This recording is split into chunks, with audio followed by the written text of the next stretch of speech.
I give the call to the honourable member for Macpherson. Thank you, Speaker. For more than 14 years, I've had the honour of representing the electorate of Macpherson in the federal parliament, and today I rise to give my final speech in this place. During my time as the member for Macpherson, I've experienced firsthand the many challenges and the great rewards of serving the Australian people. I've had the privilege of representing those who live and work on the southern Gold Coast and making a contribution to our nation as a Minister of the Crown in areas that I'm very passionate about: industry, science, technology, skills and national security. As I leave Parliament, I do so with a deep sense of pride in what has been accomplished and with enormous gratitude for the opportunity to serve. The work that we do in this place matters. It matters a lot. And the impact that we have on the lives of Australians is something that I have always taken seriously and will never, ever forget. When I first ran for office in 2010, I did so with a great sense of commitment to my community, where I've lived and worked for many years, and to the values that have always guided me: hard work, integrity and a strong belief that government could and should improve the lives of ordinary Australians. During the 5 parliamentary terms that I've served in this place, I've seen the impact of good policy and the importance of listening, understanding and serving those who have put their trust in me to represent them. To the people of Macpherson, I say thank you. Thank you for entrusting me with the responsibility of representing you and being your voice in Parliament. Together, we have achieved so much. Around $2 billion of federal funding flowed into Macpherson during my time as the member, including to upgrade transport infrastructure, especially the widening of the M1 south from Mudgeeraba, to help local manufacturers purchase new equipment, to assist Currumbin Wildlife Sanctuary to enhance their tourism offering, such as through the new Australiana-themed precinct, and to the Wildlife Hospital to treat injured wildlife, to support our veterans and RSLs, to improve road safety by fixing black spots, to improve mobile coverage, to support our aspiring young athletes, to provide beach safety equipment to save lives, to provide much-needed funds to our sporting clubs and community organisations, and to help victims of family and domestic violence. And that is just to name a few. But none of this would have been possible without the backing of my community. Now, whilst these achievements have all helped my local community, my greatest satisfaction has come from helping individuals, many who have tried multiple ways to solve the problems for themselves but have come up against roadblocks. One of those was Tammy Hamawi, who was fighting to save her daughter Bianca's life after Bianca was diagnosed with a rare and life-threatening blood disease, AHUS. 10 years ago, that drug, the one that could help Bianca, was considered to be one of the most expensive in the world, costing hundreds of thousands of dollars for an annual supply. Tammy had done everything possible to self-fund the drug Bianca needed to live, but time was running out. Financial support came from Bianca's former school and generous donations, but an ongoing funding supply was needed, and we needed an interim solution while we continued to fight to have the drug listed on the PBS. I made a call to a local hospital that gave us the breakthrough Bianca needed, and I'll be forever grateful to the hospital for agreeing to provide the life-saving drug that Bianca needed until we were able to secure its listing on the PBS. Now, many people played a part in helping Bianca and others with AHUS, and I thank them. To me, power and influence is something to be used wisely and for the betterment of our communities. In my first speech, I spoke about the importance of local transport infrastructure, and without a doubt, the most significant transport infrastructure I've been able to deliver federal funding for is the widening of the M1. Firstly from Mudgeeraba to Varsity Lakes, and then from Varsity Lakes south, where construction is currently underway and hopefully will be completed in the not-too-distant future. When the widening is complete, it will serve the dual purpose of enabling residents and visitors to get home faster and safer, and enhancing the freight corridor between Queensland and New South Wales. And I do remain committed to the extension of heavy rail south from Varsity. Whilst representing the people of Macpherson has always been my priority, there is much valuable and essential work that is done by the Parliament, often in a non-partisan way. I'm very proud to be on the Speaker's panel, so thank you, Speaker. And over my time in this place, I've been on several committees and participated in multiple friendship groups, and today I'll speak briefly about a couple of those. At various times through my parliamentary career, I've been a member of the Joint Standing Committee on Public Works, including as Chair. As one of the oldest investigative committees of the Parliament, it's responsible for inquiring into and reporting back to the Parliament on public works across a wide range of portfolios to ensure, amongst other things, that the proposed projects are cost-effective. Public Works is not a tick-and-flick committee, and we have demonstrated this on many occasions, including when the committee insisted on a rescoping of work that resulted in a cost saving of tens of billions of dollars to the Australian taxpayer. This, in my view, demonstrates the importance and value of our committees in delivering a good and better outcome on behalf of Australians. I've co-chaired Parliamentary Friends of Science along with the Deputy Prime Minister since it was first established in 2012. And it's a friendship group that I'm very committed to because of my love of science. The Deputy Prime Minister and I have always tried to find ways to inspire the inner scientist in all of our colleagues. And with enormous assistance from the Australian Academy of Science and Science and Technology Australia, Parliamentary Friends of Science was launched with a masterclass in astronomy by Australia's Nobel laureate, Professor Brian Schmidt. Optical telescopes were set up on the roof of Parliament House, and at the allotted time, an eager group of parliamentarians and guests burst out of the lift onto the roof. They looked up and they saw cloud. Not a star to be seen. But we were not perturbed. We were not deterred even. The official speeches went ahead. Professor Schmidt was invited to speak. We looked up. The clouds parted and there was Alpha Centauri. So I don't know who was the most relieved on that night, but I'm very sure that Professor Schmidt was very happy to be able to speak about Alpha Centauri that evening. It was certainly a fabulous night, and from there, Friends of Science has certainly gone on from strength to strength. Now, in my view, when parliamentarians are engaged in meaningful dialogue with scientific leaders, we get better policy outcomes. And Parliamentary Friends of Science plays a very key role in this. As a mechanical engineer, science, technology, engineering and maths, so STEM, has long been a part of my life. As a parliamentarian, I've actively advocated for more students to study maths and science at school for multiple reasons, including that many of the jobs of the future will require strong STEM skills. And empowering girls to see a future for themselves in a STEM career was a key part of my work to ensure that everyone has the opportunity to benefit from the jobs of the future. I was first appointed to the ministry in 2014 and served as an Assistant Minister in Industry, Science and then Skills before being appointed to Cabinet in 2018 as the Minister for Industry, Science and Technology. When I was appointed to Cabinet, I became the first female Federal Cabinet Minister from Queensland. I also became Australia's 26th Cabinet Industry Minister and the first female to hold that position, as well as the 30th Cabinet Minister for Science and the only female Science Minister to hold a STEM qualification. I was the 7th Cabinet Minister to hold the technology portfolio and the second woman.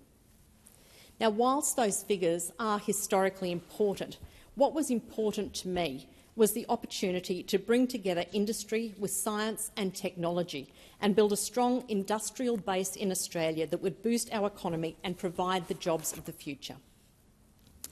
Highlights of my time as Minister for Industry, Science and Technology include the release of a roadmap to inform government's approach to artificial intelligence and the development of guidelines alongside industry to ensure that AI is developed and applied ethically in Australia. Delivering the $1.5 billion modern manufacturing strategy, which was a whole-of-government strategy designed to support Australian manufacturers scale up, become more competitive and more resilient. The strategy put manufacturing at the centre of Australia's post-COVID recovery. 6 key priorities were identified where Australia had a comparative or competitive advantage and were targeted for support. And they were resources, technology and critical minerals processing, food and beverage, medical products, recycling and clean energy, defence and space. Now, expanding the space sector to boost our economy and create high-value jobs was another highlight. Creating the Space Discovery Centre and Mission Control in Adelaide, the growth of the Australian Space Agency and strengthening our engagement with NASA through the Moon to Mars initiative. Establishing the National Science and Technology Council to bring science and technology together to provide independent advice to government on key science issues for the betterment of our nation. And appointing the first Women in STEM ambassador and establishing the Boosting Female Founders Initiative to support women entrepreneurs. COVID-19 was a global seismic event that challenged the status quo and disrupted lives right across the world. And here in Australia, we weren't immune to its devastating impact. As the Industry Minister, I worked closely with our manufacturers to assist where possible with supply chain issues and help them make the products that we so desperately needed. Many of our manufacturers pivoted their operations to produce invasive ventilators, PPE, hand sanitisers, vaccines and surgical masks. And whilst there were many amazing stories about our manufacturers, the one that I'd like to speak about today is Medcon and surgical masks.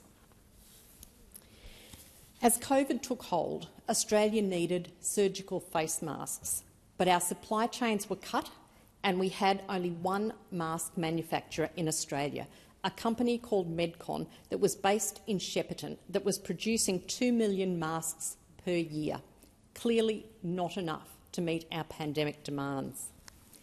Many people told me we couldn't lift our capacity to produce more masks and that we just had to keep trying to source more from overseas. They were wrong. At the start of the pandemic, Medcon had 3 production lines. The first line was operating for 8 hours, 5 days per week. The second line wasn't in use and the third line just wasn't operational. I spoke with Medcon several times, and whilst they were prepared to do everything possible, it would take them time to scale up, and that was time that we didn't have. We sent an engineer to Medcon to look at the equipment and advise us on timeframes and capability to boost production. It wasn't good news. We needed people and technical expertise, and we needed it urgently.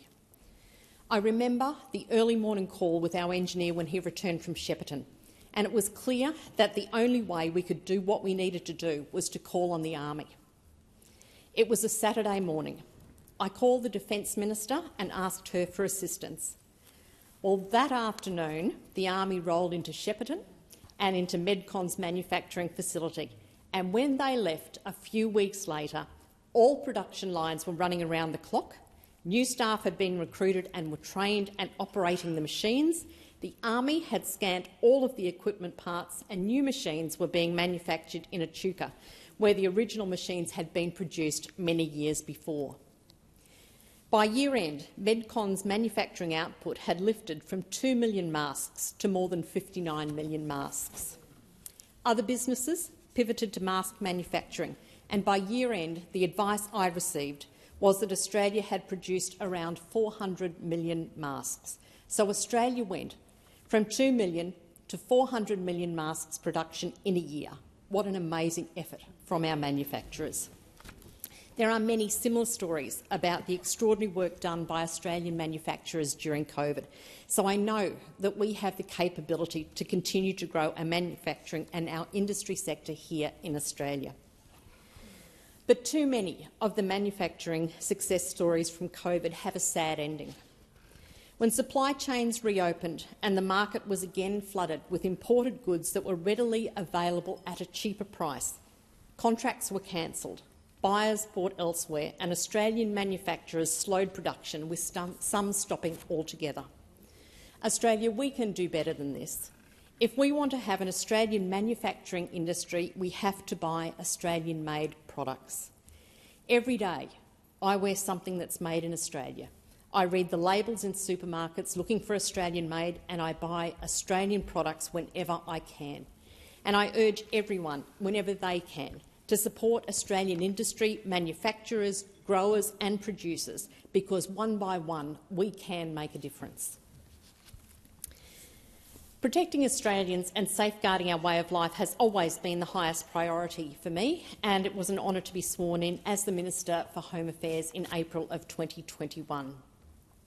It was a tremendous honour to lead the men and women of the Home Affairs portfolio, and I know from first-hand experience that Australia has the best operational law enforcement and security agencies in the world.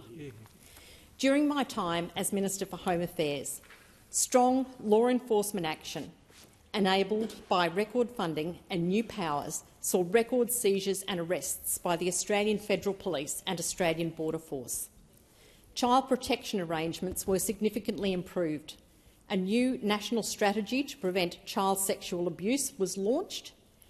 The Australian-first technology detection dog program that trained canines to sniff out electronic devices hiding child abuse material was expanded, and the Stop the Stigma initiative to encourage victim survivors to speak out was launched. And there were several significant cybersecurity improvements directly benefiting all Australians, including by supporting industries to grow online by launching the National Plan to Combat Cybercrime, cracking down on the cybercriminals by funding a dedicated AFP-led cybercrime centre, securing landmark reforms to national security legislation to better protect our critical infrastructure, making all Australians safer through passage of important legislation to revolutionise the way Australian agencies investigate and prosecute cybercrime, ensuring our law enforcement agencies have much-needed powers to combat crime on the dark web, cracking down and protecting Australians from ransomware through the Ransomware Action Plan, facilitating the exchange of digital information with US authorities by signing the Cloud Act agreement with the United States, and launching a public information campaign to increase Australia's cybersecurity. Speaker, Operation Sovereign Borders was strengthened. I finalised the regional resettlement arrangement with Papua New Guinea, signed an important agreement with Nauru to establish an enduring regional processing capability to protect our region from maritime people smuggling, and reached an agreement with New Zealand to resettle refugees. Counter-terrorism arrangements were strengthened, and I listed the entirety of Hamas and the entirety of Hezbollah as terrorist organisations. Speaker, I would have loved another 3 years in Home Affairs, but the outcome of the 2022 election meant that that was not possible. While my time here is coming to an end, my commitment to this nation, to its people and its future remains absolutely steadfast. I look forward to what comes next, because I know that the values that I've fought for will continue to guide me in whatever lies ahead. So, I conclude this chapter of my career with immense gratitude, pride and hope for the future. Serving the people of Macpherson, working alongside some incredibly talented individuals and contributing to the shaping of Australian policy have been some of the greatest privileges of my life. But I could not have achieved this on my own. I was fortunate to have the support of so many people during my time as the member for Macpherson. To those who put their trust in me and selected me to stand for the seat of Macpherson in the federal parliament, I thank you. To those who spent hours, days, months and years supporting me during 5 election campaigns, who worked on polling booths, door-knocked, letterbox dropped, helped at listening posts and roadsides, I thank you. To those who have supported me in my electorate office and in my ministerial roles, I thank you. To the public servants at the departments and agencies I had responsibilities for, I thank you. To the Australian Federal Police, close personal protection team that looked after me and kept me and my family safe, I thank you. I had the privilege of working with the best of the best. To our lifesavers, clubs and supporters, community groups and volunteers, I thank you. To those I had the great fortune to meet over the last 15 years, I appreciate and value the time you spent sharing your stories with me. I thank you. To the wonderful people of the Southern Gold Coast, as your longest-serving member for Macpherson, I thank you for giving me that honour. Speaker, my final thanks go to my family who have been beside me throughout this journey, and without them, I could not have done this job. My parents, Bill and Moya, taught me the importance of hard work and persistence, that success isn't handed to you but earned through effort, discipline and persistence. They taught me how important it is to do what's right, even when it's difficult or unpopular. I thank you. My sister Anne, who was the first in our family to go to university and our very first STEM graduate, has been a consistent and steady source of support and encouragement throughout my life, and I've always looked up to her. I thank you, Anne. My husband, Chris, his commitment to my political career has been exceptional.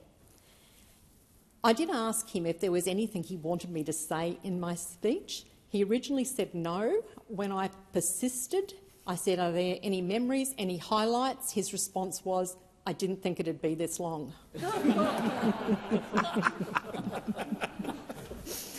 He was there, rock solid, for the best days, the worst days and everything in between. Thank you, Chris. My final words in my speech, in my first speech, were to my daughters, and today my final words are to you, Emma Jane and Kate. The life of political children is not easy, and I'm enormously proud of the way that you've navigated growing up under a spotlight.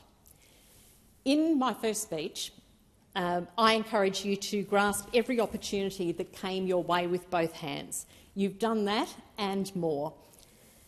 I encourage you to believe in yourselves because I believed in you. But it was your belief in me that inspired me to never give up and always do my best. You've grown into capable, kind, generous women, and you stand up for what you believe in. I could not be more proud of you. So, Emma, Jane and Kate, I think the world of you. You are my world. I thank the House.